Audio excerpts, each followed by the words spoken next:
আজকের কুয়াশা দেখেন, একদম ঘোলা আর টপ টপ করে পানি পড়ছে, কিছুই দেখা যাচ্ছে না। কুয়াশা ঘেরা সকালের শুভেচ্ছা। সূর্যের রংটা দেখেন সাদা হয়ে আছে।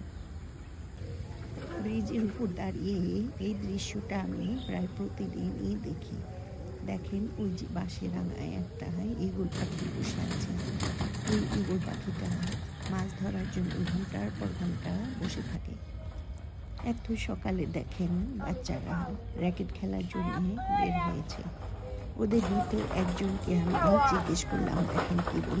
তো সকালে কি করবা? র্যাকেট। শীত ধরা নাই? গরম ধরা নিয়ে র্যাকেট খেলবা? গরম ধরা নিয়ে। কুয়াশা ঘেরা সকালের এই দৃশ্যগুলি আমার কাছে খুবই ভালো লাগে। এই দৃশ্যগুলির ছবি তুলতে, ভিডিও করতে আমার কাছে খুবই ভালো লাগে। আমার দুই চোখে যা কিছু ভালো লাগে সেটাই আপনাদের সাথে শেয়ার করি। এটা তোমার কি হয়? ছোট বোন। ছোট বোন।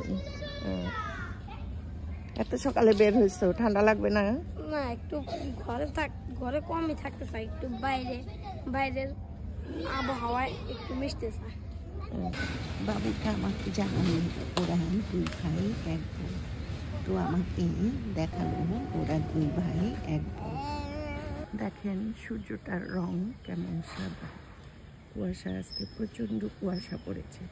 কুয়াশায় কিছুই দেখা যাচ্ছে না, একদম সব কিছু ঘোলা, আর সূর্যের রংটাও সাদা।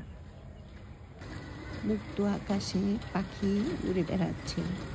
এই দৃশ্যটা দেখে খুব ভালো লাগলো। বড় বোন তার ছোট ভাইকে নিয়ে খেলা করছে।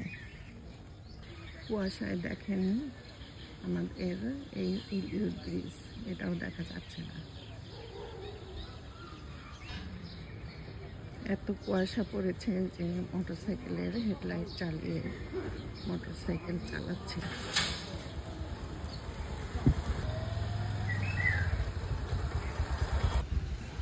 আমি মর্নিং ওয়াকে বের হয়েছি, আর হাঁটতে হাঁটতে আমি আমাদের সেই বিখ্যাত ঐতিহাসিক ইলিয়ট ব্রিজে এসেছি। তো এখানকার দৃশ্য আপনাদেরকে একটু দেখাচ্ছি। এই দেখেন আমাদের বড়পুলের চিত্র। বড়পুলের দৃশ্যগুলি আমার কাছে খুবই ভালো লাগে, আর এই বড়পুলে হাঁটতেও খুবই ভালো লাগে। আমার হাঁটাহাঁটি শেষ, যখন বাড়ি ফিরছিলাম তখন দেখলাম সূর্যের মুখ একটু দেখা যাচ্ছে। তো মনে হয় আজকে দিনটা ভালোই যাবে।